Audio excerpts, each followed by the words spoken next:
But what really, I guess, was a wake-up call for me, it was literally 5 years ago. G'day guys, Quinn here from Cubicle Free. Today I just wanted to take a little bit of a break from my walk in and just sit down really with you and really have a good chat about alcohol and its effect, both, I guess, physically and mentally.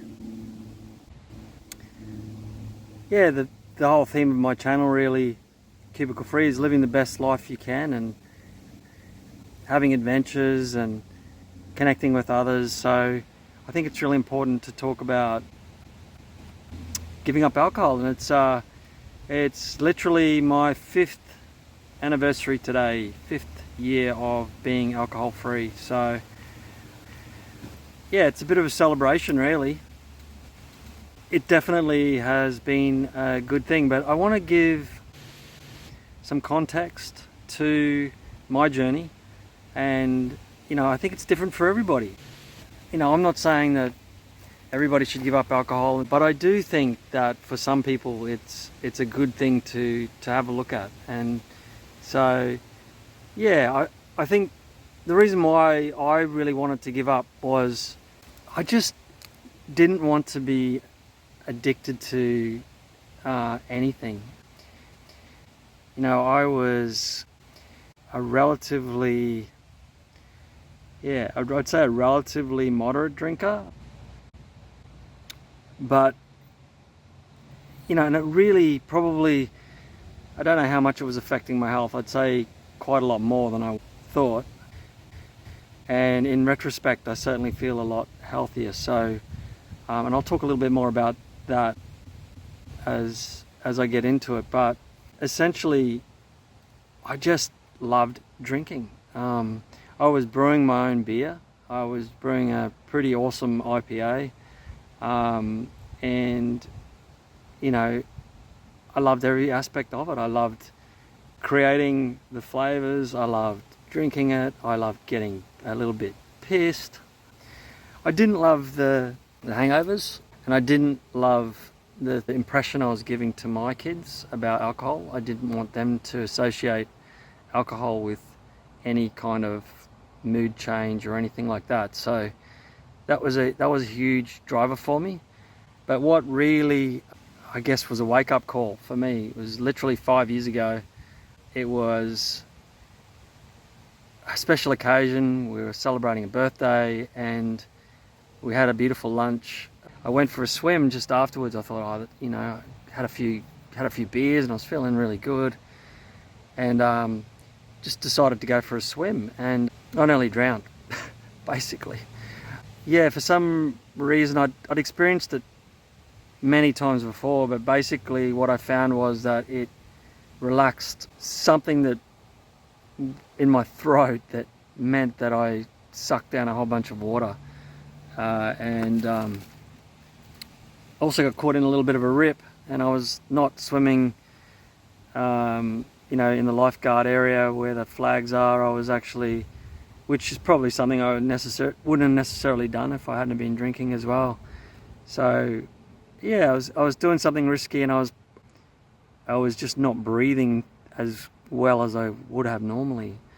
So that was a big wake-up call, and I had been working on not drinking alcohol for a couple of years by that point, and but I obviously wasn't giving it up. But I had stopped drinking every day at one point. And I know if you're American and you're listening to this, you're thinking, well, the guy was an alcoholic, but because if you drink every day, you're an alcoholic. But I'm an Australian, and I was living in England when I really started to get drinking.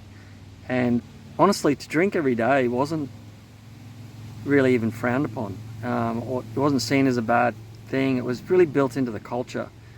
Yeah, so I was drinking a pint easily every day, and then half a bottle of wine, and that just kept going. After I left the UK and went back to Australia, and then later went to Canada, I just kept drinking by myself, with friends. I didn't care.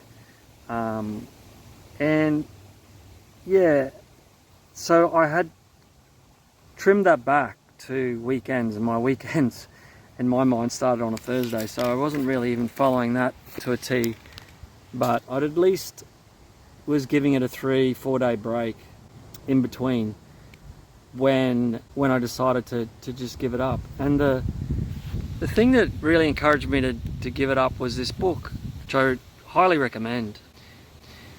If you feel like it's something you want to try, it's called the Alcohol Experiment. It's by Anne Grace, and I loved it because it doesn't prescribe or expect that you're definitely a drunk and you've got to give up, or you're an alcoholic or whatever. It's just suggesting that you experiment giving up for 30 days. And the book's laid out in a way that essentially you can read a passage each day of the 30 days and write in your journal how you're feeling. And it's all about really just learning what alcohol is for you, what it's doing to you, how you feel without it, how you feel with it, and just really understanding your relationship with alcohol. And after that 30 days, I thought, well, I enjoyed that process, and I'll just go for another 30 days. And then I was like, well, if I can do it for 2 months, why not 3 months? And then it just kept going. And now it's 5 years. And I don't journal about it at all anymore. I don't even really think about it too much. But there was definitely a huge process which I want to discuss, which, some of the challenges really. I'd say the biggest challenges was socially. I loved to have a beer with others. Giving up drinking by myself was relatively easy. There was obviously a physical and psychological aspect to it, which, I'd say it was a little bit tough, but probably for maybe weeks rather than months or even years. But the social aspect, giving up alcohol, with my mates, when perhaps, after a big mountain bike ride in a really cool location or whatever, and you just want to have a couple of beers with your buddies, I couldn't, or I just wouldn't allow myself to go there. And that was challenging. That to this day, that is still a slight challenge. I'd say I think about it a little bit, but it's nothing really. I drink non-alcoholic beers now when I'm in those situations, and quite honestly, I feel like I can get slightly drunk while I'm drinking those, just because I get swept up in the same mood as everybody else, and perhaps a little bit of placebo effect. In any case, it's certainly not an issue. And what I was surprised by, though, was it's not an issue for my friends either. Yeah, I think I was under the impression that I had to get new friends, but what I found was that my friends just accepted it. They didn't judge me really at all. They didn't really think less of me or not want to be with me, I don't think. I think there's probably times where they go out together and don't invite me because they want to get on the piss and just get a bit drunk, and they don't want to be with a non-drinker. But I don't really notice. I'm doing my own thing. I'm having a good time with my non-drinking buddies or whatever. I'm doing things that I enjoy, and in a more passionate way, I suppose, because I'm not half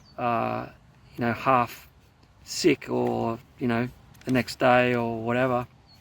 So that there was definitely some big challenges which I have more than overcome. I think though it took years to fully overcome just the urge to want to drink again.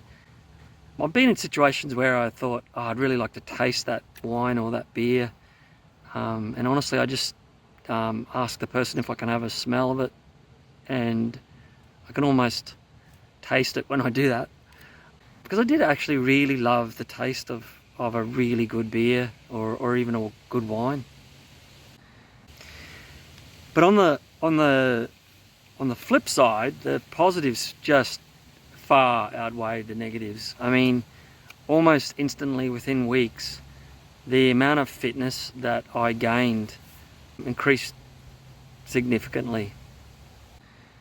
Which is interesting because, at one point in my drinking years, I used to do this race on Saturday mornings. It was a 10-kilometer race. That was the fastest times I was doing, and of course on Friday nights that was a key night for me to get on the alcohol. And so I would rock up to these running races like literally drunk a lot of the time, and always hungover, sort of half drunk, half hungover. And I kind of liked it. If I'm perfectly honest, I kind of liked it because I felt like it was some kind of, it sort of took the pain away of the running. But it was disgusting. I mean, I'm breathing out alcohol smells. I'm dehydrated. I don't feel great.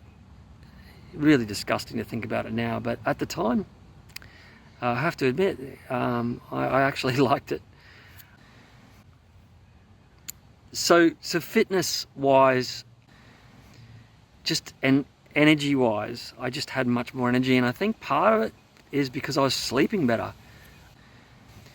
I found that alcohol messed with my sleep, and I didn't really understand how much until, good sleeps didn't come back for quite a while, like probably weeks, maybe even months. But then the sleeps came back.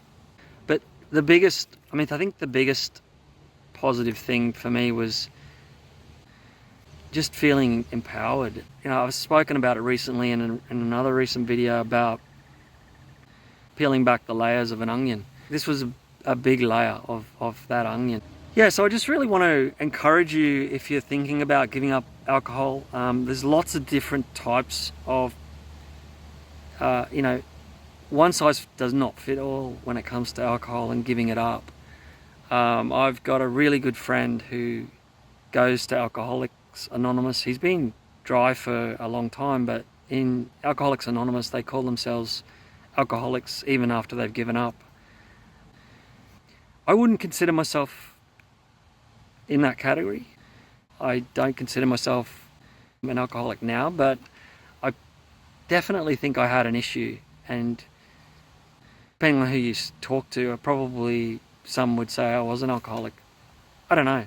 I don't think it matters. I think what matters is that, I think, like I said earlier, you do what's right for you.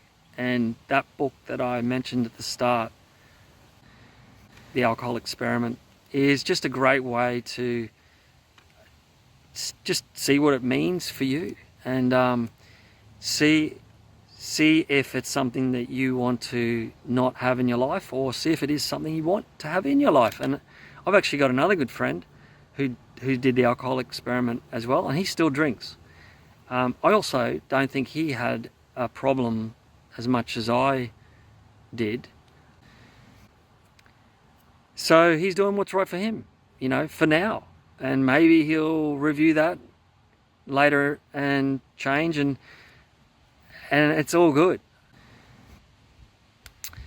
If you've got a much bigger, that doesn't work for you, that book, then don't give up.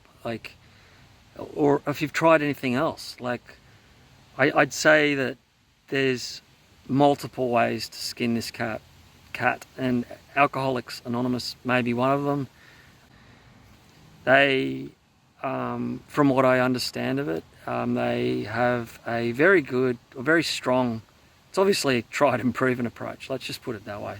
And so, maybe that's the correct path, but don't give up if you think that, well, if you're watching this far into the video, chances are you should go and just try something different, and I wish you the best of luck. And regardless of how you end up, you're an awesome person, and the world is an awesome place. Thanks for watching. Thanks for listening. If you're interested in just living the best life you can, having adventures, connecting with others, and this channel might be for you. We're on a bit of a journey. I'm actually just about to walk down this massive hill. I'll just show you quickly. It's camera never really does it justice, but I'll put the pack back on and hopefully not fall down this mountain. And look forward to seeing you in the next video. Cheers guys, have a great day.